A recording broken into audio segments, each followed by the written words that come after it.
Dear students, welcome to the lecturer group. आज हम Aga Khan university examination board के past papers में से 2023 का मैथ 9th क्लास पेपर 1 को डिस्कस करेंगे।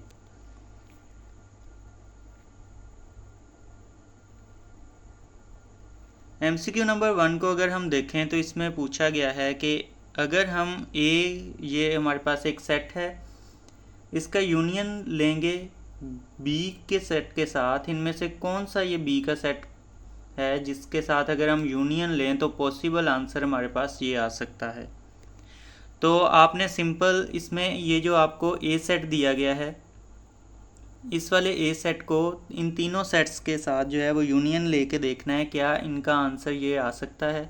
अगर हम फर्स्ट वाले के साथ यूनियन करें ए का, तो 3 4 5 जो हैं 1 2 3 तो ये ए के ही एलिमेंट हो गए 1 2 3, और 4 5 जो हैं वो ये नंबर 1 वाले में से आएंगे, तो ये आंसर पॉसिबल है यूनियन का। इसी तरह अगर हम सेकंड वाले को देखें तो 1 3 5 सेट है, अगर इसके साथ हम ए का यूनियन करें तो ए यूनियन बी ये वाला आंसर नहीं आ सकता, क्योंकि सेकंड वाले में 4 जो हमारे पास एक नंबर है वो इंक्लूडेड नहीं है, तो यहाँ पे 4 जो है इंक्लूडेड है। इट्स मीन के बी सेट में 4 का होना लाजमी है, इस वाले बी सेट में नहीं है, तो ये वाला बी सेट नहीं आ सकता। इसी तरह अगर हम थर्ड को देखें तो इसमें 4 5 है, इट्स मीन ए सेट के साथ अगर इस सेट का भी यूनियन लें तो ए यूनियन बी वाला ये आंसर आ सकता है।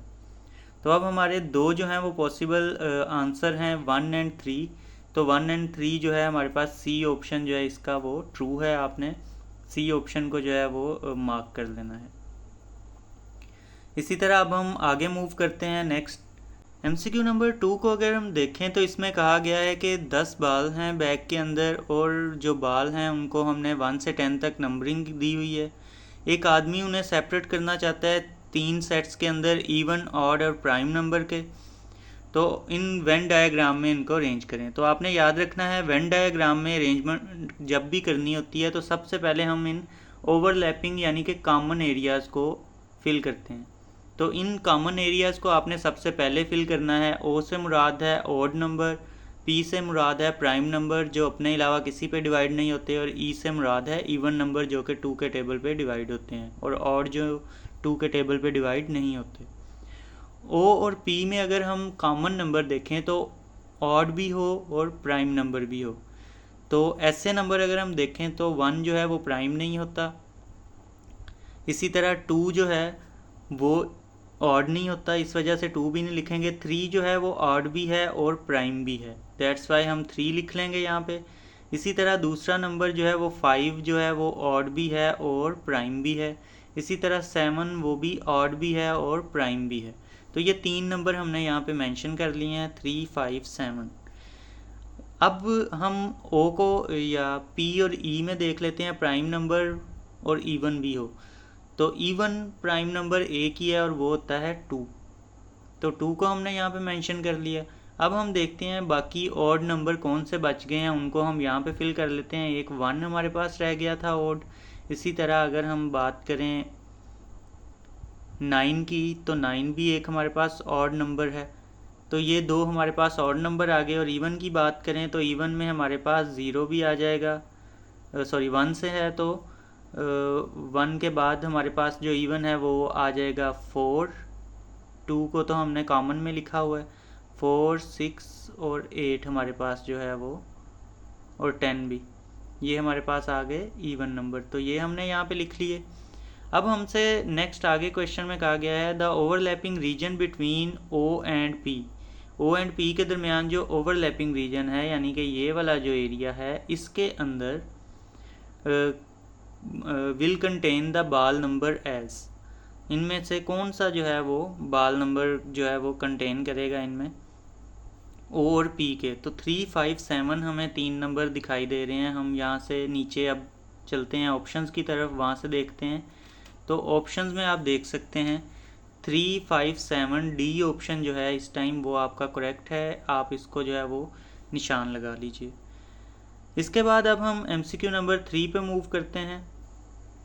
MCQ नंबर 3 को देखें तो इसमें बेसिकली एक प्रॉपर्टी ही हमारे साथ डिस्कस की गई है और उस प्रॉपर्टी का नाम है distributive property of union over intersection. तो यहाँ पे आप देख सकते हैं कि अगर हमने इसको देखना हो तो M को जो है हम पहले यूनियन करवाएंगे N के साथ, सेंटर में इंटरसेक्शन आ जाएगा और फिर M को हम यूनियन करवाएंगे Q के साथ, बिल्कुल जैसे मल्टीप्लिकेशन करवाते हैं। तो हमारे जो सेट है वो पॉसिबल इस तरह आएगा, M यूनियन N, ब्रैकेट लगेगी और दरमियान में ये वाली वैल्यू, ये वाला जो इन दोनों के दरमियान होता है वो सिंबल आ जाता है, यानी इंटरसेक्शन, और अगेन M जो है उसका यूनियन अब Q के साथ, ये भी ब्रैकेट में आ जाएगा। तो ये वाली वैल्यू जो है हम प्लेस कर देंगे। तो ये वैल्यू अगर हम देखें तो D ऑप्शन में हमें ये वाली वैल्यू जो है वो नज़र आ रही है। तो D ऑप्शन इसका करेक्ट है। अब हम नेक्स्ट MCQ पे मूव करते हैं। MCQ नंबर 4 है the shaded region in the given Venn diagram show. ये जो शेडेड रीजन है T और V दो सेट हैं, उनके दरमियान का एरिया शेड हुआ है। तो दरमियान का एरिया मीन वो एरिया जो कि जिसमें कॉमन एलिमेंट्स हैं। कॉमन एलिमेंट्स जो हैं वो किस तरह से आते हैं आपके पास? कॉमन एलिमेंट आपके पास इंटरसेक्शन लेने से आते हैं। तो इट्स मीन B ऑप्शन जो है T इंटरसेक्शन V ये करेक्ट है, क्योंकि इसी के आंसर को जो है वो शेड किया गया है।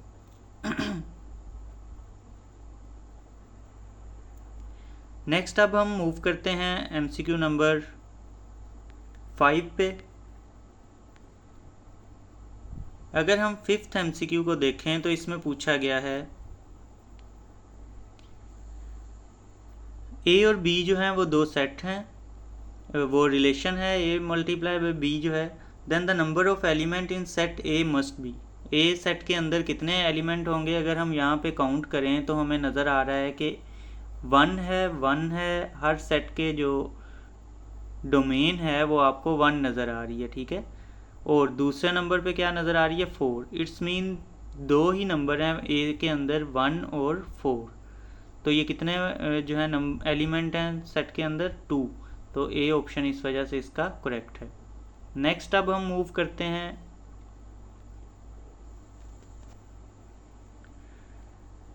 MCQ नंबर 6 है। इसमें पूछा गया है A जो है अगर उसका ये सेट है और B जो है उसका ये सेट है। अब B के अंदर आपने एक चीज़ जिस पे गौर करना है वो ये है कि B के अंदर आपको यहाँ पे जो स्मॉल ब्रैकेट है वो नहीं दी गई, यहाँ पे स्मॉल ब्रैकेट जो है वो दी गई है। इट्स मीन ये दोनों 0 और 4 एक ही एलिमेंट हमने इनको कंसीडर करना है, अलग अलग एलिमेंट कंसीडर नहीं करना, वरना क्वेश्चन गलत हो जाएगा। अब उन्होंने कहा है कि इसका एक binary relation A to B बनाएं, A से B की तरफ बनाना है एक बाइनरी रिलेशन। तो यहाँ पे जो है ये तो पॉसिबल नहीं है, 0, क्योंकि ये पहले नहीं आ सकता B सेट बाद में ही आ सकता है। तो ये A सेट का पहला एलिमेंट 0 लिख लिया और B सेट का जो एलिमेंट है वो लिख लिया, ये एक ट्रू है। ये B ऑप्शन हमारे पास ट्रू है, क्योंकि A का सेट A से B बनाना है तो A का पहले आएगा डोमेन के तौर पे और B का जो एलिमेंट है वो रेंज के तौर पे आएगा। बाकियों के अंदर आप देख सकते हैं कि मिस्टेक्स हैं, जो डोमेन और रेंज की प्रॉपर जो है A और B को फॉलो नहीं किया गया। 7th MCQ पे अब हम मूव करते हैं। MCQ नंबर 7 को अगर देखें तो इसमें हमने बताना है कि 1 2 3 में से कौन कौन सा जो है वो रैशनल नंबर है और कौन सा रैशनल नंबर नहीं है। तो रैशनल नंबर की जो है वो दो हमें पता है मेन कैरेक्टर होते हैं, या तो वो डेसिमल की फ्यू प्लेसेस के बाद जो है वो टर्मिनेट कर जाता है, ख़त्म हो जाता है, या दूसरा उसका कैरेक्टर है कि अगर वो नॉन टर्मिनेटिंग है तो उसको रीअकरिंग होना चाहिए। मतलब ये है कि या तो एक ही नंबर बार बार रिपीट हो रहा है या पेयर ऑफ नंबर जो हैं वो बार बार रिपीट हो रहे हैं। तो यहाँ पे आप देख सकते हैं 5.383 5 6 1 2 5 ये यहाँ पे एंड हो गया है, ख़त्म हो गया है। इसके बाद अगर हम यहाँ पे देखें इट्स मीन कि ये नॉन टर्मिनेटिंग है, तो ये रैशनल नंबर है 1 वाला। 2 को देखते हैं इसके अंदर क्या ये नॉन टर्मिनेटिंग है, 3 भी नॉन टर्मिनेटिंग है। तो अब देखते हैं क्या ये रीअकरिंग हैं, यानी इनमें क्या पेयर रिपीट हो रहे हैं कोई 2 3 4 5 2 3 4 5। तो यहाँ पे आप देख सकते हैं कि 2 3 4 5 4 नंबर का पेयर अगेन रीअपेयर हो रहा है। इट्स मीन ये भी रैशनल नंबर है। इसी तरह अगर हम लास्ट को देखें थर्ड को, तो इसमें क्या कोई रेपिटेशन हो रही है? 3 2 1 1 2 3 4 5 1, तो इसमें रेपिटेशन नहीं है, बिल्कुल रैंडम नंबर्स हैं। इस वजह से 1 और 2 जो है सी ऑप्शन हमारा करेक्ट ऑप्शन है। नेक्स्ट अब हम 8th MCQ पे मूव करते हैं। अगर इसमें हम देखें तो हमारे पास लॉज ऑफ एक्सपोनेंट का एक क्वेश्चन आ गया है। इसको अब हम सॉल्व करते हैं। अगर आप देखें तो यहाँ पे मैं इसको सॉल्व करता हूँ। 2 की पावर 3 है, क्यूब है, यानी कि मल्टीप्लाई कर दें 1/3 के साथ इसको भी, और इसी तरह 3 की पावर जो है वो कोई भी नहीं है, उसे भी मल्टीप्लाई कर दें, या उस पर भी 1/3 जो है वो ये वाली जो पावर है ये दोनों के ऊपर आके मल्टीप्लाई होगी दोनों की पावर से। अब यहाँ पे तो सिंपल है, 3 से जो है वो कट ऑफ हो जाएगा, 2 जो है वो बच जाएगा। अब यहाँ पे आप इसको जो है इस तरह से कन्वर्ट कर सकते हैं 3 की पावर को क्यूब रूट के अंदर। तो 3 का इस तरह से आपने एक्सपोनेंशियल फॉर्म से इसको कन्वर्ट कर लेना है रेडिकल फॉर्म के अंदर। तो यहाँ पे हमारे पास जो सी ऑप्शन है वो हमारे पास अब ट्रू है। हम इसको इस तरह से रिप्रेजेंट कर सकते हैं या रेडिकल फॉर्म में इस तरह से लिख सकते हैं। नेक्स्ट अब हम मूव करते हैं जी MCQ नंबर 9 पे। 9 में भी हमारे पास जो है वो लॉज ऑफ एक्सपोनेंट का ही क्वेश्चन है। अगर इसको हम देखें, इसको भी साइड पे सॉल्व करते हैं। ऊपर वाले दोनों जो हैं उनकी बेसिस सेम है a की, तो उनकी पावर्स क्या हो जाएंगी? ऐड हो जाएंगी। n-3n जब ऐड किए आपस में तो हमारे पास आंसर आ जाएगा। आंसर हमारे पास आ गया -2n, और इसी तरह नीचे भी हमारे पास 2n है। अब नीचे वाला 2n जो है जब ऊपर जाएगा तो नीचे से हम इसको रेज कर देंगे, यहाँ पे लिख देता हूँ, और ऊपर जाके ये क्या बन जाएगा? -2n। नीचे प्लस की पावर है, ऊपर जाके ये माइनस की हो जाएगी, तो -2n।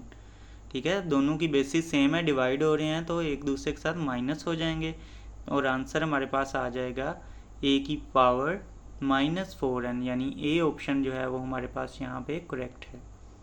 ये दोनों को जब ऐड करेंगे तो आंसर आ जाएगा माइनस माइनस प्लस यानी 4n, लेकिन साइन क्या लगेगा? माइनस का। अब हम नेक्स्ट मूव करते हैं जी अगले क्वेश्चन MCQs पे।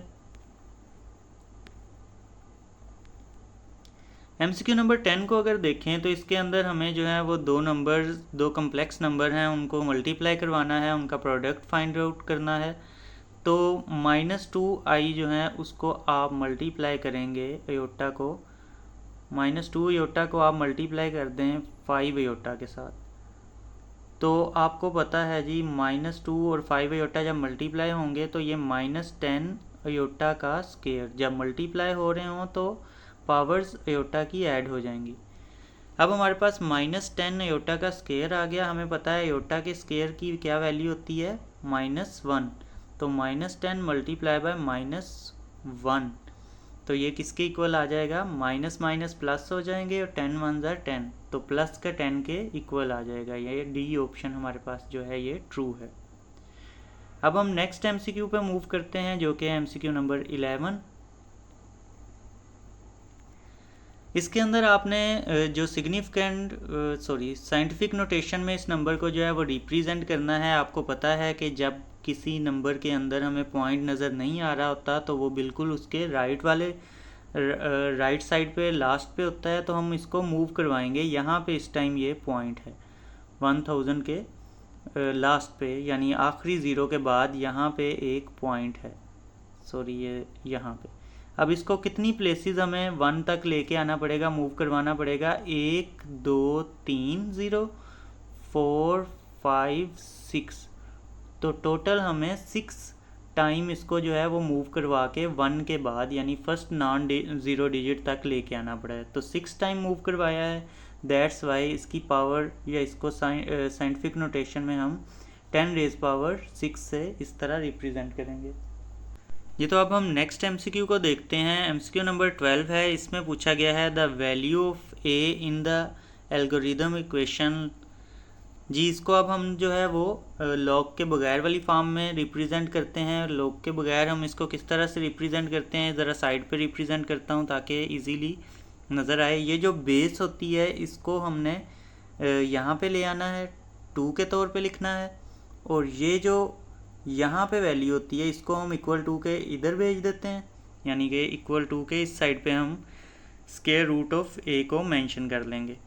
और इसी तरह ये जो 3 होता है यानी इक्वल टू के उस साइड पे होता है, इसको इधर पावर बना देते हैं इक्वल टू के इस साइड, यानी 2 की पावर हम इसको पे 3 डाल देंगे।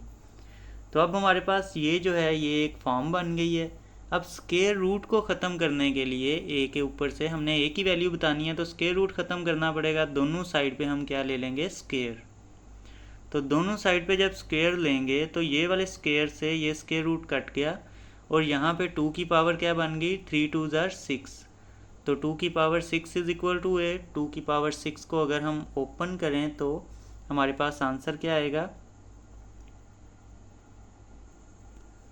तो इसको आप 2 को 6 टाइम जो है वो मल्टीप्लाई करवा लें तो आपके पास जो आंसर आएगा वो डी ऑप्शन यानी कि 64 आ जाएगा। नेक्स्ट एमसीक्यू पे मूव करते हैं। एमसीक्यू नंबर 13 है। इसमें पूछा गया है these expression log x minus Y divided by z can be expressed in the form. तो हमें पता है कि अगर इस तरह से डिवाइड हो रहे हैं तो हम उसको माइनस में लिख देते हैं। तो हम इसको लिख देंगे log x minus Y minus log z, क्योंकि ये दोनों टर्म जो है आपस में डिवाइड हो रही हैं, इट्स मीन हम इनको माइनस में लिख सकते हैं। तो सी ऑप्शन हमारा जो है वो करेक्ट है। इसी तरह अगर हम नेक्स्ट मूव करें जी, तो अब हम एमसीक्यू नंबर 14 पे मूव करते हैं। अगर 14th एमसीक्यू को देखें तो इसमें हमारे पास जो है वो 1 प्लस इस सारी लॉगरिथमिक एक्सप्रेशन को अब हम सॉल्व करके देखते हैं। तो यहाँ पे आप देख सकते हैं 1 हमारे पास है, 1 लिखा, प्लस log की बेस 2 जो है, अगर यहाँ पे जो भी बेस आपको मिले आपने कोशिश करनी है कि आपने उस नंबर को भी उसी का जो है वो फैक्टर्स में चेंज कर लेना है। यानी log की बेस 2 है तो आपने 32 का एलसीएम लेके ऐसे नंबर में चेंज करना है, यानी 2 पे ही उसका एलसीएम लेने की कोशिश करनी है। तो 32 को 2 से आप करें तो 16 आ जाएगा, 16 को 2 से करें तो 8 आ जाएगा, और अगेन 2 से करें 4, अगेन 2 से करें तो 2, और 2 1 ज़ार 2। तो ये आपके पास 2 की पावर 1 2 3 4 5 बन गई। तो यहाँ पे आप लिख सकते हैं 2 की पावर 5, 32 की जगह आप 2 की पावर 5 मेंशन कर देंगे। इसी तरह माइनस log बेस 2 लिखेंगे आप, और यहाँ पे 1/8 की जगह भी आप 1/8 की जगह भी 2 की पावर आप क्या लिख सकते हैं, ये 3 2 बनते हैं तो 2 की पावर आप 3 लिख सकते हैं। नेक्स्ट जो है पार्ट उसमें आपने 1 को एज इट इज़ लिखा रहने देना है, और log बेस 2 को भी एज इट इज़, इसको भी ना छेड़ें, और माइनस log बेस 2 जो है इसको आप थोड़ा सा जो 2 की पावर 3 नीचे है इसको जब ऊपर भेजेंगे तो पावर जो है वो -3 हो जाएगी। तो 2 की पावर -3 लिख लें और इस वैल्यू को ऊपर शिफ्ट कर दें। अब नेक्स्ट जो है वो आपने क्या करना है कि ये 1 है आपके पास एज इट इज़ रहेगा, प्लस ये जो 5 पावर है इसको हम यहाँ पे स्टार्टिंग में ले आएंगे, और हमें पता है कि जब log की बेस और उसका नंबर सेम हो जाए तो वो 1 के इक्वल आ जाता है। यानी log बेस 2 है और 2 ही नंबर है तो इसको हम 1 लिखेंगे, ये 1 के इक्वल आ जाएगा। माइनस इसी तरह आप यहाँ पे देखें तो -3 को यहाँ पे स्टार्टिंग में ले आएंगे क्योंकि वो पावर है, और यहाँ पे log 2 की 2 ही है तो यहाँ पे भी हम 1 लिख लेंगे। अब हमारे पास जो है वो बस इनको मल्टीप्लाई करवा के प्लस करेंगे। 1 + 5 हमारे पास 6 आ जाएगा, 6 और ये माइनस माइनस प्लस हो जाएगा, तो 6 + 3 जो है वो हमारे पास 9 के इक्वल आ जाएगा। तो ए ऑप्शन हमारा इस तरह से ट्रू हुआ। नेक्स्ट अब हम मूव करते हैं। यहाँ पे लिखने में कुछ मुश्किल होती है हाथ से, तो आइंदा के लिए कोशिश करेंगे कोई और इंतज़ाम कर लें। नेक्स्ट 15th MCQ को अब हम देखते हैं।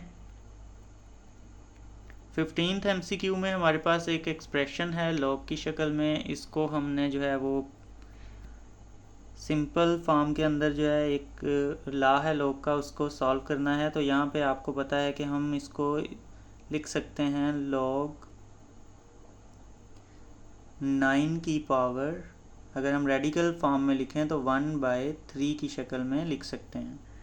अब हम log 9 की जगह अगर हम 3 का स्क्वायर लिख लें तो log 3 का स्क्वायर मल्टीप्लाई बाय 1/3 बन जाएगा। अब इट्स मीन के 2/3। इसको हम यूं भी लिख सकते हैं log 3 की पावर 2/, यहाँ पे 3 आना था, 2/3। तो अब हमें पता है कि ये जो पावर होती है इसको हम log से पहले लिख लेते हैं। तो 2/3 log 3, 2/3 log 3 की शक्ल में भी इसको रिप्रेजेंट किया जा सकता है। तो सी ऑप्शन जो है वो हमारा यहाँ पे करेक्ट है। नेक्स्ट अब हम मूव करते हैं 16th MCQ पे।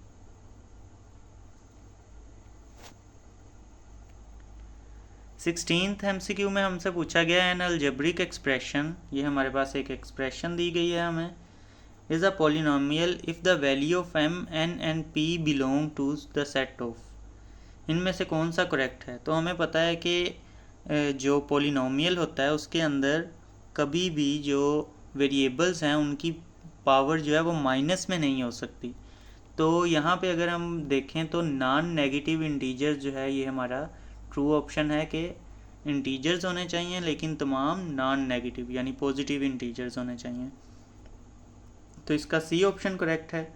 नेक्स्ट अब जो है हम मूव करते हैं MCQ नंबर 17 पे।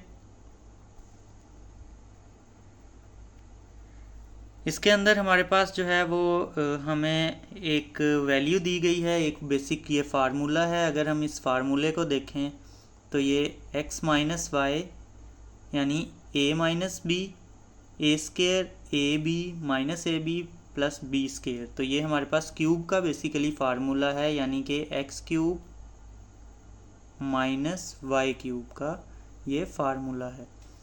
तो यहाँ पे अगर आप x के क्यूब की जगह 1 पुट कर दें और 1 का क्यूब 1 नहीं होता है, इसी तरह -1 का क्यूब भी -1 ही आएगा आपके पास। -1 का क्यूब अगर लेंगे तो वो -1 ही आएगा, क्योंकि क्यूब जो है वो एक ऑड नंबर है। तो माइनस माइनस दोनों क्या हो जाएंगे प्लस, तो 1 + 1 हमारे पास आंसर क्या आएगा इज इक्वल टू 2।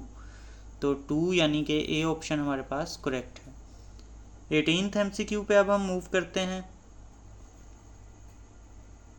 इसके अंदर जो है वो आपके पास एक फार्मूला है, बहुत इजी सा ये फार्मूला है। आपने 4AB वाला फार्मूला इसे बोला जाता है। ये फार्मूला मैं आपको जो है वो शो भी करवा देता हूँ।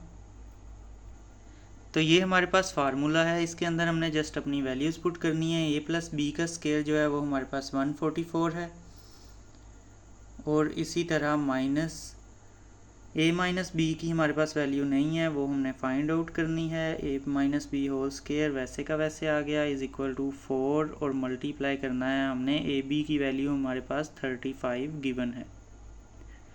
तो 35 से अगर हम 4 को मल्टीप्लाई करें तो हमारे पास जो आंसर आएगा वो आ जाएगा 140 आंसर आ गया हमारे पास। इसी तरह हमारे पास इधर 144 है, और उधर से 140 को इधर लाए तो माइनस हो गया 140, और यहाँ पे मैं अब रेज कर देता हूँ 140 की जगह हमारे पास ये जो वैल्यू है इसको हम इस साइड पे ले आए इक्वल टू के, तो ये माइनस की बजाय अब प्लस की होगी, a - b होल स्क्वायर। तो अब हमने इस साइड पे भी स्क्वायर रूट ले लेना है, और इस साइड पे जो हमारा आंसर 4 आया है उसका भी स्क्वायर रूट ले लेना है। जब हम स्क्वायर रूट लेंगे तो हमारे पास जो आंसर है वो आ जाएगा हमारे पास ±2, यानी कि 4 का स्क्वायर रूट, 4 जो है वो 2 का स्क्वायर रूट होता है, और स्क्वायर रूट के साथ आप प्लस और माइनस हमेशा जो है वो पुट करते हैं, तो ए ऑप्शन आपका करेक्ट है। नेक्स्ट अब हम जो है एमसीक्यू नंबर 19 पे मूव करते हैं।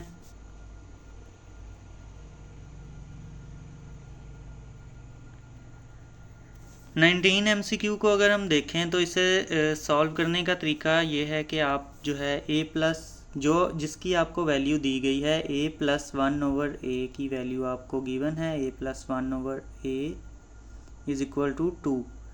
अब आपने इसका क्यूब बनाना है। जब क्यूब बनाना है तो दोनों साइड पे आप होल क्यूब लगा लें, ठीक है।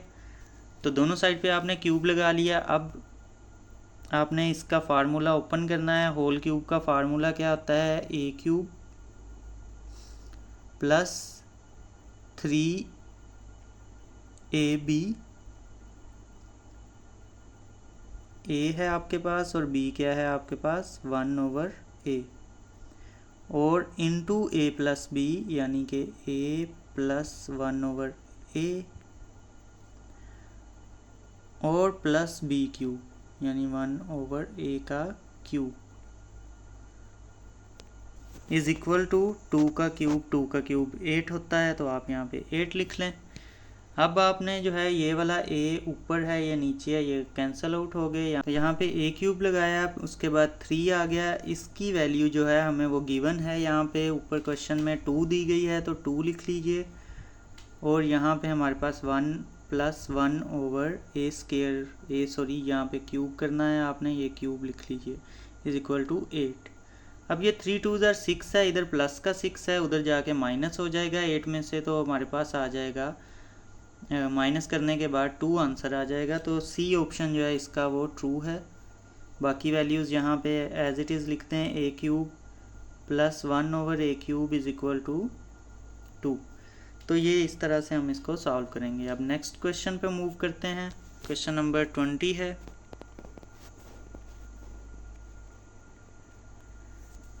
ट्वेंटी वाले को देखें तो इसमें कहा गया on simplification of 2√27 plus 2√12 we get.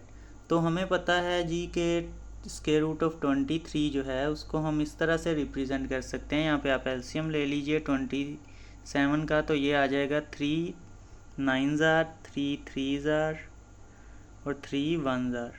तो ये आपके पास 3 का क्यूब आ रहा है, तो 2 इंटू आप इसको इस तरह से लिख सकते हैं 3 का स्क्वायर मल्टीप्लाई बाय 3।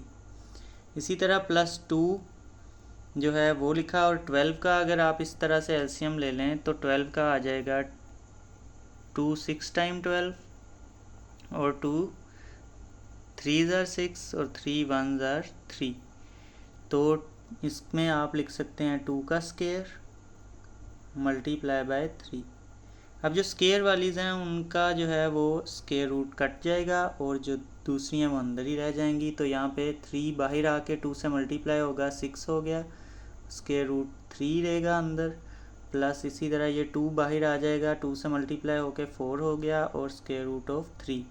अब हमारे पास जो ये दोनों स्क्वायर रूट की वैल्यूज़ हैं जब वो सेम हैं तो हम इसको कॉमन लेके स्क्वायर रूट ऑफ 3 को कॉमन ले लें और 6 + 4 को प्लस कर लें। 6 + 4 10 के इक्वल आ गया। तो इट्स मीन हमारी जो बी ऑप्शन है ये करेक्ट है। अब हम नेक्स्ट एमसीक्यू पे मूव करते हैं। इस एमसीक्यूज़ में हमने जो है वो मल्टीप्लिकेशन करवानी है, और मल्टीप्लिकेशन जो है उसको करवाने का तरीका मैं पहले यहाँ पे आपको बता देता हूँ। पहले हम इन दो नंबर्स को जो है वो मल्टीप्लाई करवा लेते हैं, पहले दो को, तो हमारे पास आंसर आ जाएगा।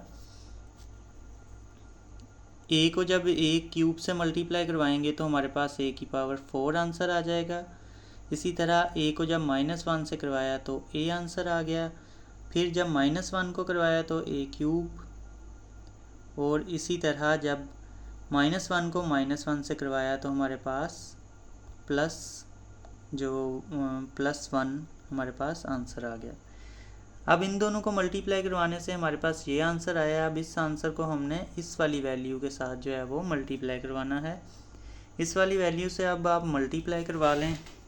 मैं यहाँ पे लिख देता हूँ वैल्यूज़। ये तो फर्दर जब आप इसको मल्टीप्लाई कराएंगे, ए की 4 को इस पूरी ब्रैकेट से मल्टीप्लाई कराएं तो हमारे पास ये आंसर आ रहा है। फिर जब -a को मल्टीप्लाई करवाया तो हमारे पास ये आंसर आ गया। फिर a³ को जब मल्टीप्लाई करवाया तो हमारे पास ये आंसर आ गया, और 1 को मल्टीप्लाई करवाया तो हमारे पास ये आंसर आ गया। पूरी ब्रैकेट से हर एक को सेपरेट बाहर मल्टीप्लाई करवाना है। अब हम इसको जो है देखते हैं, a की 6 वाली और कोई वैल्यू यहाँ पे आपको नज़र नहीं आ रही इन सारी वैल्यूज़ में, तो a की 6 जो है वो तो आगे लिखनी ही लिखनी है। a6 लिख दिया। a5 जो है वो प्लस का भी है, यहाँ पे माइनस का है, तो ये कट गए आपस में। a4 यहाँ प्लस का है, यहाँ माइनस का, ये भी कट गए। इसी तरह अगर आप देखें a² यहाँ पे प्लस माइनस का है, यहाँ प्लस का है, ये भी कट गए। ये a माइनस का है, ये भी कट गया। तो अब हमारे पास ये जो a हैं ये दो माइनस के हैं, तो माइनस माइनस प्लस होके 2a³, लेकिन माइनस का ही साइन आएगा 2a³, ये हमारे पास आ गया, और हमारे पास बच गया +1। अब फर्दर अगर हम इसको देखें तो हमारे पास ये जो आंसर बच गया, इसको मैं दोबारा से ऊपर लिखता हूँ, आप नोट कर लीजिए, a6 - 2a³ +1। तो अब मैं ये सारा रेस करके ये लिखता हूँ, a की 6 - 2a³ +1 हमारे पास आंसर आया था। तो हम इसको जो है वो स्क्वायर बना लेते हैं। स्क्वायर का ही ये फार्मूला है, a की 3 का स्क्वायर -2, ये फार्मूले का। a क्या है हमारे पास a³ और b क्या है हमारे पास 1, तो b की जगह हमने 1 लिख लिया, +1 का स्क्वायर। तो ये हमारे पास फार्मूला बन गया स्क्वायर वाला। तो हम इसको होल स्क्वायर में पैक कर देते हैं। a³ -2 के साथ माइनस है तो सेंटर में माइनस आएगा, 1 का होल स्क्वायर। तो हमारे पास आंसर आ गया a³ -1 का होल स्क्वायर। तो ये हमारा जो बी ऑप्शन है, a³ -1 होल स्क्वायर, ये ट्रू ऑप्शन है। अब हम जो है वो नेक्स्ट मूव करते हैं MCQ नंबर 22 पे।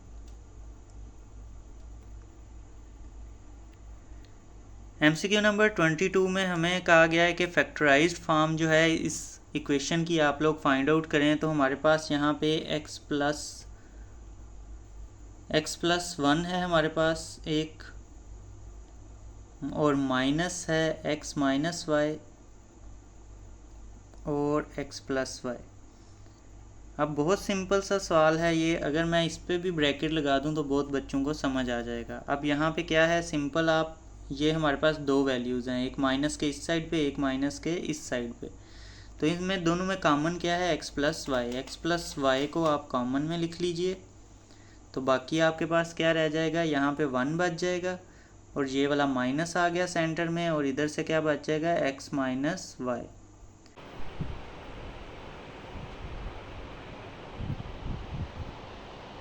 यहाँ पे ऐसे ब्रैकेट है, इस ब्रैकेट को जब ख़त्म करेंगे तो माइनस, ये वाला जो माइनस है अंदर मल्टीप्लाई होगा दोनों के साथ, तो हमारे पास जो आंसर आएगा वो आएगा x + y × 1 - x and +y। तो इसका जो ट्रू ऑप्शन आएगा वो हमारे पास आ जाएगा D, यानी कि x + y 1 - x + y। जो है अब हम 23 MCQ को देख लेते हैं। 23 MCQ को अगर हम देखें तो इसमें हमारे पास जो स्टेटमेंट दी गई है उसके अंदर हमारे पास जो फार्मूला है वो बेसिकली स्क्वायर का ही फार्मूला है। अगर आप गौर करें, मैं इसे बनाता हूँ, 1/p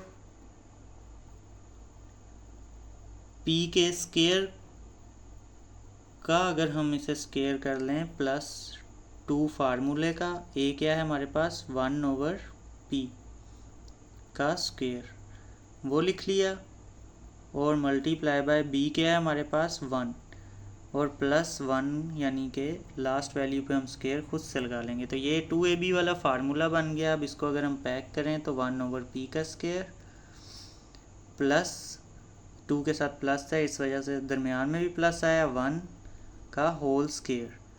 तो ये हमारे पास एक फार्मूला बन गया। इसको हम जो है यहाँ पे रिप्रेजेंट कर लेते हैं, बल्कि हमारे पास यहाँ पे इसको लिखा भी गया है, ये ए ऑप्शन जो है वो इस करेक्ट है। नेक्स्ट MCQ पे अब हम चलते हैं।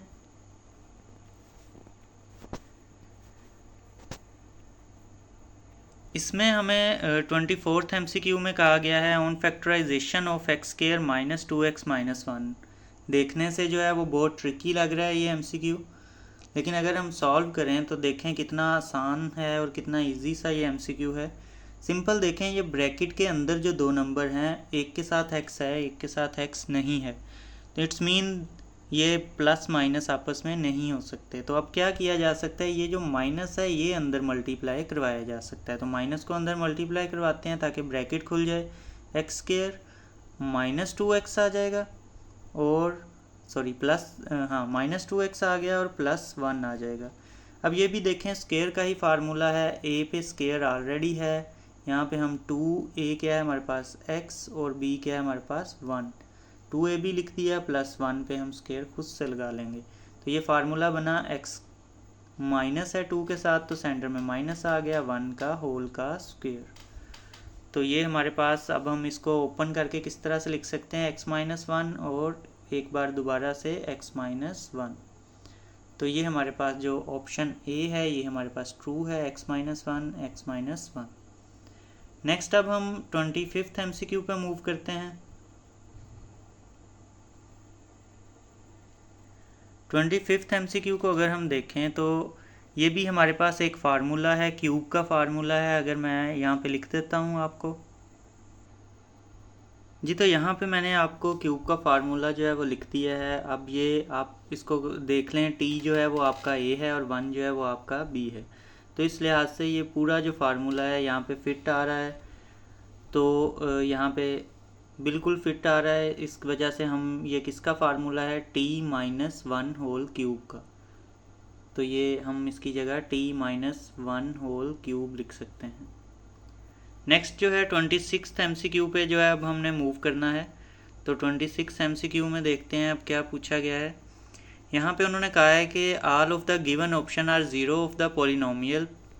ये हमारे पास एक पॉलिनोमियल है, उसके अंदर हमने ये जो वैल्यूज़ हैं A B C D ये पुट करके देखनी है। इनमें से कोई एक जो है वो, उसको पुट करने से आंसर ज़ीरो नहीं आएगा। अगर मैं आपको जो है वो डी ऑप्शन ट्राई करवा देता हूँ, बाकी आप खुद करके देख लीजिएगा, ज़ीरो ही आंसर आता है, लेकिन डी का जो है वो ज़ीरो आंसर नहीं आ रहा। इसको आप देखें, पी ऑफ वाई में आप जो है वो 4 लिख सकते हैं, इज़ इक्वल टू वाई की जगह आपने 4 लिखा, इनटू वाई की जगह फिर 4 लिखा माइनस 1, अगेन आपने वाई की जगह 4 लिखा माइनस 2 और फिर अगेन 4 लिखा वाई की जगह और प्लस 4। तो यहाँ पे अगर हम इसको सॉल्व करें तो ये आ जाएगा 4 इंटू 4 माइनस 1 आपके पास 3 आ जाएगा, 4 माइनस 2 आपके पास 2 आ जाएगा और 4 प्लस 4 8 आ जाएगा। अब जब आप इन तीनों को, चारों वैल्यूज़ को मल्टीप्लाई करवाएंगे तो आपके पास ज़ीरो आंसर तो नहीं आएगा। दैट्स वाई जो डी ऑप्शन है वो इसका करेक्ट है। इसके अलावा बाकी सब जो वैल्यूज़ आप पुट करके देखेंगे तो आंसर ज़ीरो ही निकलेगा। इस वजह से अब हम जो है वो 27th MCQ को देख लेते हैं। 27th MCQ में हमसे क्या पूछा गया है। अगेन वैसा ही रिमाइंडर वाला क्वेश्चन है। इसमें भी हमने जो है वो डिफरेंट वैल्यूज़ को पुट करके देखना है और उसमें से जो कौन सी वैल्यू जो है उसके बाद अगर हम उसको पुट करके सॉल्व करें तो डिवाइज़र जो है वो हमारे पास -1 रिमाइंडर छोड़ता है। कौन सा डिवाइज़र इनमें से रिमाइंडर जो है वो -1 हमारे लिए छोड़ता है, इसको हम चेक कर लेते हैं अब। तो इसको आप बाकी ऑप्शंस के साथ सॉल्व करके देख लीजिएगा। ए जो बी ऑप्शन है वो ट्रू है, उसके साथ अगर हम सॉल्व करते हैं उसको फैक्टर या डिवाइज़र मान के, तो फिर इसका जो रिमाइंडर है वो -1 बचता है डिवाइज़र मान के। अब मैं इसको वैल्यूज़ को पुट करके दिखाता हूँ। हमारे पास a का स्क्वायर है, -3a है और +1 है। a की जगह हमने 1 का स्क्वायर लिया, वो 1 नहीं रहेगा, -3a की जगह हमने 1 पुट कर दिया +1। यहाँ पे स्क्वायर लगा देता हूँ, 1 का स्क्वायर जो है वो 1 ही रहेगा, -3 1 ज़ा 3 +1। अब 1 और 1 जो है दोनों प्लस के, वो 2 हो गए, 2 माइनस 3 किया तो हमारे पास आंसर क्या आ गया, -1। तो इट्स मीन बी ऑप्शन जो है वो हमारे पास करेक्ट है। अब हम नेक्स्ट MCQ पर मूव करते हैं। 28th MCQ में जो है आपने फैक्टर जो है वो कोई इनमें से लगा के प्रूव करना है कि रिमाइंडर जो है वो ज़ीरो निकले, क्योंकि फैक्टर उसी को कहते हैं जिसको अगर हम पुट करें पॉलिनोमियल के अंदर तो या जिससे डिवाइड करें तो आंसर हमारे पास ज़ीरो आ जाए। तो यहाँ पे मैं जो ट्रू ऑप्शन है उसको हाईलाइट कर देता हूँ, सी से मैं करके दिखाऊंगा, आप लोग बाकी भी ट्राई करके देख लीजिए। t+1 is equal to zero आएगा क्योंकि ये फैक्टर है, यानी कि रिमाइंडर इसका ज़ीरो आता है। t+1 is equal to zero, तो t हमारे पास आंसर आ जाएगा -1 के इक्वल। तो t की जगह अब हम -1 को पुट करेंगे, -1 का क्यूब है और यहाँ पे हमने -1 का क्यूब लगाया। इसी तरह -1 का जो है वो स्क्वायर है यहाँ पे, और इसी तरह -1 आ जाएगा और +1। तो ये हमारे पास वैल्यूज़ हैं। -1 का अगर हम क्यूब लें तो वो -1 ही रहेगा, और ये दोनों -1 का अगर हम स्क्वायर लें तो वो प्लस आ जाता है, +1 आ जाएगा यहाँ पे। और इसी तरह ये दोनों माइनस माइनस प्लस हो गए, +1 और फिर से +1 हमारे पास आ गए। अब हमारे जो +1 हैं ये 2 हो गए और ये -2 हो गए। तो हमारे पास अगर हम इन दोनों को देखें तो ज़ीरो आंसर आ गया। इट्स मीन के t+1 जो है वो इसका फैक्टर है। नेक्स्ट जो है, अब हमारे पास बहुत कुछ आसान MCQs आ रहे हैं, इनको सॉल्व करते हैं। यहाँ पे आप देख सकते हैं 29th MCQ है आपके सामने। इसमें हमने सिंपल प्रोडक्ट ऑफ मीन करना है और प्रोडक्ट ऑफ एक्सट्रीम के इक्वल कर देना है। मीन क्या है, हमारे पास सेंटर वाली दोनों वैल्यूज़ जो हैं वो मीन कहलाएंगी और जो बाहर वाली हैं वो एक्सट्रीम कहलाएंगी। तो 7 मल्टीप्लाई बाय x आ जाएगा, ये प्रोडक्ट ऑफ एक्सट्रीम हो गया, is equal to product of mean क्या है 6 मल्टीप्लाई बाय 21। तो 7x हमारे पास आ गया और इधर आ गया 6 1 ज़ा 6, 6 2 ज़ा 12, 126। अब हमने x को डिवाइड कर x की वैल्यू फाइंड करने के लिए 7 इधर मल्टीप्लाई हो रहा है, उधर जाके 126 से डिवाइड हो जाएगा 7, तो हमारे पास जो है वो आंसर आ जाएगा। तो इसको अगर हम डिवाइड करें 7 1 ज़ा 7, 7 1 ज़ा 7 एंड 7 8 ज़ा 56, तो हमारे पास सी ऑप्शन यानी 18 इसका आंसर आ गया। नेक्स्ट क्वेश्चन पे मूव करते हैं अब हम। 30 जो क्वेश्चन है MCQ है, इसको अगर हम देखें तो इसके अंदर भी मीन प्रोपोर्शंस हमने फाइंड करनी है बिटवीन 3 एंड 12। तो इसको लिखने का तरीका भी यही है जो हमने ऊपर अभी क्वेश्चन किया है उस तरह ही। 3 रेशो के साइन की जगह में यहाँ पे इस तरह से x लगाएंगे, फिर आपने यहाँ पे प्रोपोर्शन का साइन लगाना है और यहाँ पे भी x आ जाएगा, यानी कि मीन प्रोपोर्शन है तो दोनों मीन जो है हमने वहाँ पे x पुट कर दिए हैं और लास्ट वैल्यू हमारे पास 12 आ गई। अब हमने वही करना है, product of mean is equal to product of extreme. तो प्रोडक्ट ऑफ मीन जो है वो हमारे पास x का स्क्वायर आ गया, x मल्टीप्लाई बाय x। और इसी तरह अगर हम देखें एक्सट्रीम को तो 12 3 ज़ार 36। तो यहाँ पे हमारे पास अब दोनों साइड का हमने स्क्वायर रूट लेना है। जब स्क्वायर रूट लेंगे तो x की वैल्यू निकल आएगी, x की वैल्यू हमारे पास +-6 के इक्वल निकल आई। तो ए ऑप्शन जो है वो करेक्ट है। अब हम 31 क्वेश्चन पे मूव करते हैं। इसके अंदर हमें जो है वो दिया गया है कि s जो है वो इन्वर्सली प्रोपोर्शनल है। इन्वर्स प्रोपोर्शनल को हम 1/, में लिखते हैं, इन्वर्सली प्रोपोर्शनल है t के। तो फाइंड करनी है मिसिंग वैल्यू। तो इसको अब अगर हम प्रोपोर्शनैलिटी को इक्वलिटी में कन्वर्ट करें तो ये आ जाएगा इस तरह से, s is equal to k/t। अब हम इसी रिलेशन को यूज़ करके जो वैल्यूज़ हमें पहले गिवन है s और t की, इससे हमें पुट करके k की वैल्यू फाइंड आउट कर लेते हैं। तो s is equal to k/t हमें गिवन है, तो इसमें हम s की जगह जो है वो 5 लिखेंगे क्योंकि वैल्यू गिवन है, इज़ इक्वल टू k/t में हम 12 लिखेंगे। 12 इधर डिवाइड हो रहा है तो इधर आके मल्टीप्लाई हो जाएगा, k की वैल्यू बन जाएगी 5 multiply by 12 is equal to k। ये आ गया k हमारे पास, इन दोनों को मल्टीप्लाई करें तो 5 2 ज़ा 10 60, तो 60 हमारे पास k की वैल्यू आ गई है। अब अगेन हम इसी रिलेशन को जो है वो यूटिलाइज़ करेंगे। और इस बार हमारे पास जो है k की वैल्यू हमें पता है और t की वैल्यू पता है, लेकिन हमें s की वैल्यू नहीं पता। तो s को s ही रहने देंगे, k की जगह हम 60 लिख लेंगे और t की वैल्यू हमारे पास उन्होंने 24 दी है। तो 24 के साथ जो है जब हम इसको डिवाइड करेंगे तो 24 टूज़ आर आलमोस्ट जो है वो 48 और ये हमारे पास 2.5 जो है ये आंसर आ जाएगा। यानी कि अगर आप इसको डिवाइड करके देख लीजिएगा 2.5 जो है हमारे पास आंसर आ जाएगा। नेक्स्ट अब जो है हम वो MCQ नंबर 32 पे मूव करते हैं। इसको देखते हैं इसमें क्या पूछा गया है। इसमें एक हमें जो है वो थ्योरम दिया गया है, इसको हमने फाइंड आउट करना है। तो ये आपको याद होगा कि हम इस थ्योरम को जो है वो डी ऑप्शन करेक्ट है, यानी कि कंपोनेंडो डिविडेंडो थ्योरम बोलते हैं। नेक्स्ट जो है वो अब हम 33 MCQ को देखते हैं। 33 MCQ में पूछा गया है ऑर्डर ऑफ द मैट्रिक्स। अब ऑर्डर फाइंड करने के लिए हमें रोज़ और कॉलम को काउंट करना पड़ता है। रोज़ आप देख लें रो एक ही है, तो 1 मल्टीप्लाई बाय कॉलम काउंट करें 1 2 3 4, तो 4 कॉलम्स हैं। तो हमारे पास बी ऑप्शन जो है वो 1 मल्टीप्लाई बाय 4 ये ट्रू है। नेक्स्ट अब जो है वो हमारे पास 34 MCQ है। इसको अगर हम देखें तो इसमें क्या पूछा गया है, द मैट्रिक्स, एक मैट्रिक्स हमें दिखाई गई है और उसके बारे में लिखा गया है नल मैट्रिक्स है, ये स्क्वायर मैट्रिक्स है या सिमेट्रिक मैट्रिक्स है।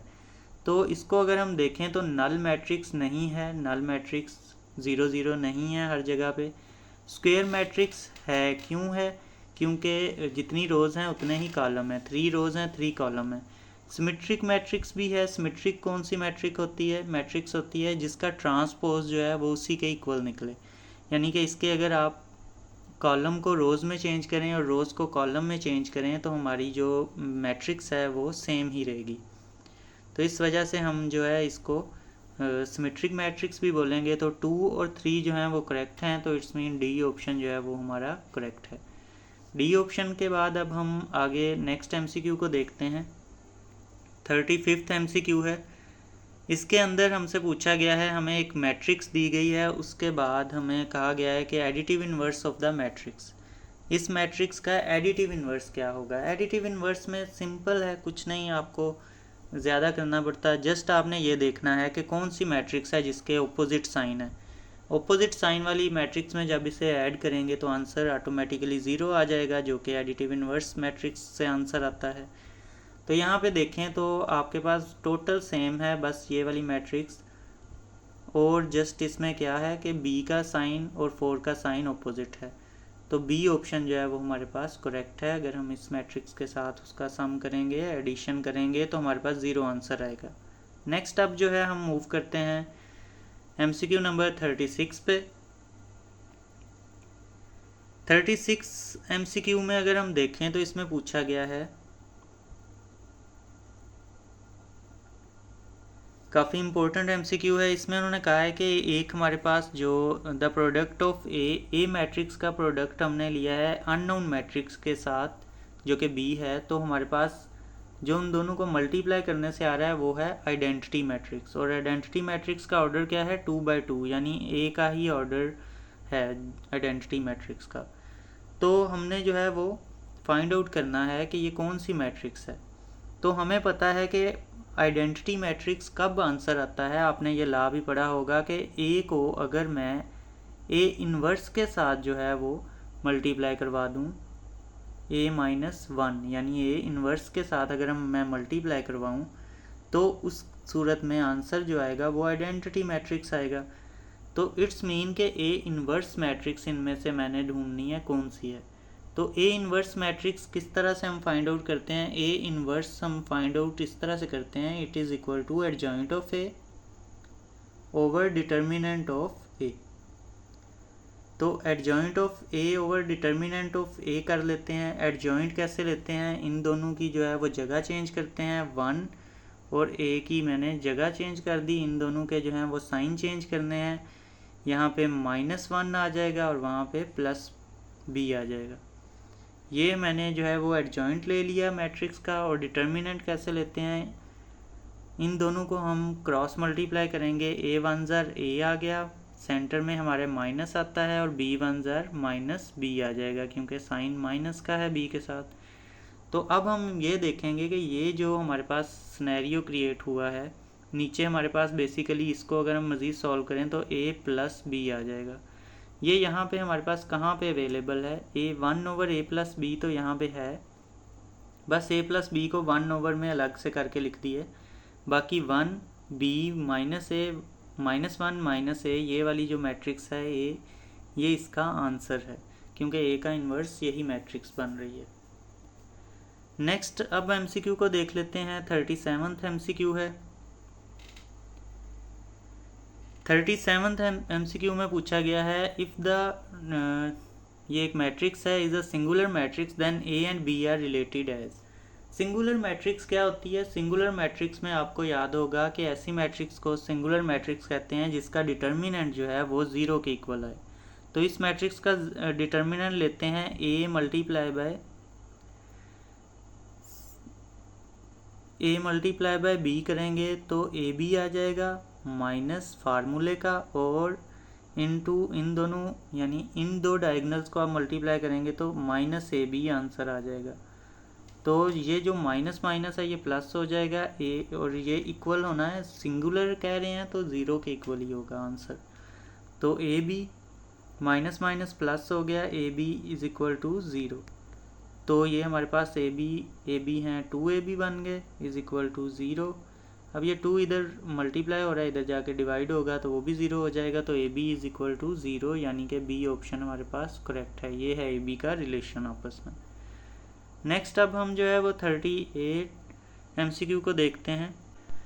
ओके, 38 एमसीक्यू को देखें तो on solving the matrix equation by Cramer rule the value of X can be represented as.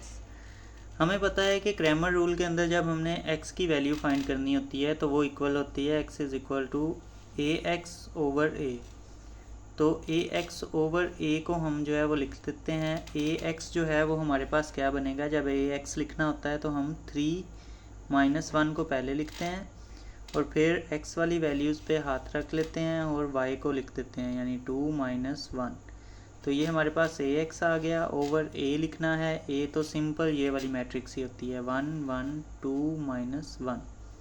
तो इनको अब आप जो है वो ऑप्शन के अंदर देख सकते हैं कि कहाँ पे आपको गिवन है। 3 - 1 2 -1 ओवर 1 1 2 -1, यानी a ऑप्शन जो है वो हमारे पास करेक्ट है। इस तरह से जो है हम इसको रिप्रेजेंट कर लेंगे। नेक्स्ट अब हम अगले एमसीक्यू पे चलते हैं।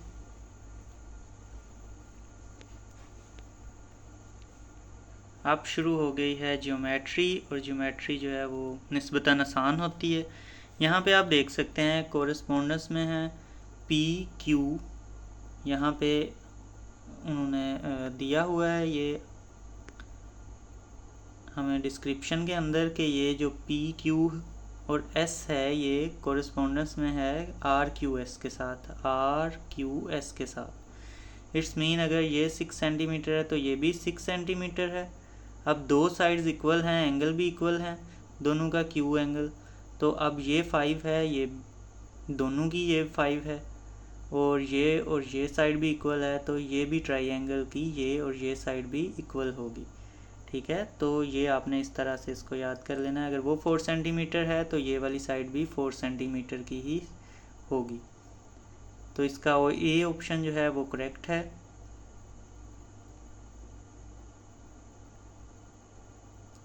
इसका ए ऑप्शन जो है आपने मार्क करना है। उसके बाद हम 40 एमसीक्यू को देखते हैं। इसके अंदर भी अगेन हमारे पास दो ट्राइंगल्स हैं। इनके अंदर हमारे पास एक ट्राइंगल जो ए बी सी है, ए बी और सी, इसका जो कोरेस्पोंडेंस है वो है ई एफ डी के साथ। ई एफ डी यानी ए ई के इक्वल है और बी जो है वो एफ के इक्वल है और C जो है वो D के इक्वल है। तो C एंगल जो है वो D के इक्वल है और जो B एंगल है वो F के इक्वल है। इट्स मीन हमने X जो है वो B पे है, तो F अगर 69 का है तो X भी हमारे पास 69, यानी C ऑप्शन इसका करेक्ट है। नेक्स्ट अब हमने जो है वो 41 MCQ को देखना है। यहाँ पे उन्होंने कहा है कि कंसीडर करें एक ट्राइंगल ABC और EF जो है ये इसका मिड पॉइंट है साइड्स AB और AC के। जब ये मिड पॉइंट की बात आ जाए तो इट्स मीन कि ये मिड पॉइंट जो है वो दरमियान में है, सेंटर में है। तो इट्स मीन ये वाली जो इसकी साइड है B से C ये मिड पॉइंट से 2 गुना ज़्यादा होगी, ठीक है। ये उसका हाफ है मिड पॉइंट, तो ये उससे डबल होगी।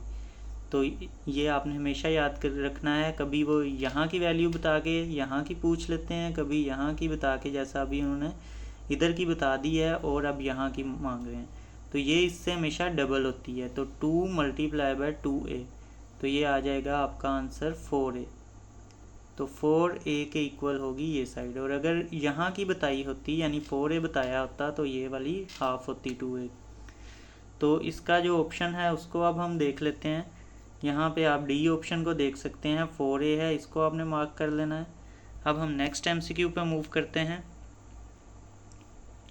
42 MCQ है, इसमें पूछा गया in given triangle ABC the point DE and F are the mid point of the side AC, AB and BC respectively.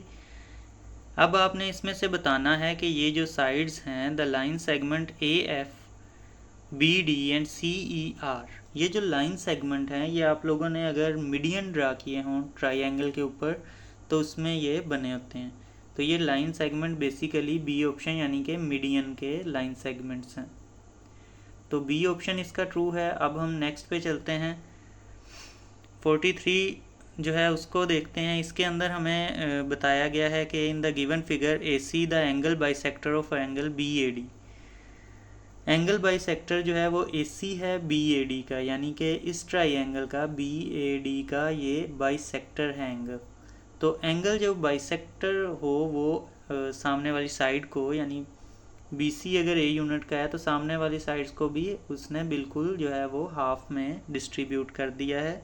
उसकी वजह यह है कि ये भी 3 यूनिट का है तो ये वाली साइड भी इक्वल है। इसी तरह ये भी दोनों ट्राइंगल की साइड इक्वल है, तो ये वाली भी साइड इक्वल ही होगी क्योंकि एंगल भी यहाँ पे आप देख सकते हैं सेम है। तो अगर ये A यूनिट की है तो दूसरी साइड भी A ही यूनिट की इक्वल होगी। तो यहाँ पे अगर हमारा जो आंसर है वो B वाला आंसर है, यानी कि A यूनिट के इक्वल है। नेक्स्ट अब हम जो है वो MCQ देखते हैं। 44 MCQ है in the given diagram if PQ R and S are the distance of point X from the line L then the shortest distance। आपको पता है shortest distance जो है वो हमेशा 90 डिग्री के एंगल पे बनता है। shortest distance जिसको हम डिस्प्लेसमेंट भी बोलते हैं, ये 90 डिग्री पे अगर हम बनाएंगे तो उस पॉइंट से करीब तरीन का रास्ता होगा। बाकी तमाम एंगल जो हैं वो 90 के अलावा हैं, तो ये हमेशा लॉन्गर पाथ वे हैं। तो 90 वाला जो है वो शॉर्टेस्ट है और 90 वाला क्या है R। तो R जो है वो हमारा ऑप्शन है ट्रू। C ऑप्शन है हमारे पास R का, तो हम इसको मेंशन कर देंगे इस तरह से। अब हम नेक्स्ट MCQ जो कि लास्ट MCQ है उस पर मूव करते हैं।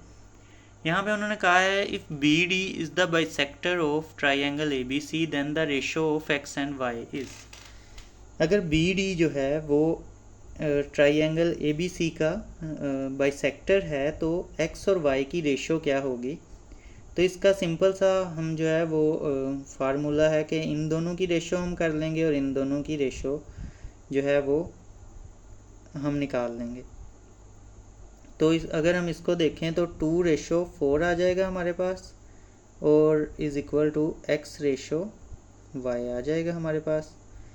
और अब हम इसको अगर करें सॉल्व तो 2y is equal to 4x आ जाएगा हमारे पास। y is equal to 4/2x। जब इनको हम सॉल्व करेंगे तो हमारे पास आंसर आ जाएगा 2x का।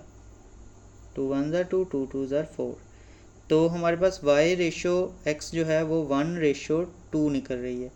तो इस तरह से हमारा जो आंसर आएगा वो x जो की रेशो जो है वो 2 आ रही है और y की जो रेशो है वो हमारे पास 1 आ रही है। तो x की यहाँ पे हमने पहले मेंशन करनी है 2 रेशो और y की हमने बाद में 1। तो 2:1 जो है हम यहाँ पे देखेंगे हमारा डी ऑप्शन जो है वो करेक्ट है, 2:1।